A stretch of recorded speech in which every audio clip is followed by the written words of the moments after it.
Training বন্ধ করতে হবে, ট্রেনিং। হ্যাঁ,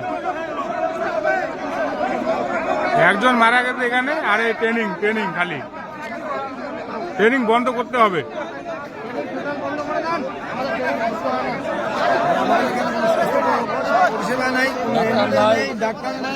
স্বাস্থ্য সেবা নাই, অ্যাম্বুলেন্স নাই, ডাক্তার নাই, মারা যাবে বারবার। আর এই ট্রেনিং বন্ধ করতে হবে। না জলের ব্যবস্থা না আর কিছু আমাদের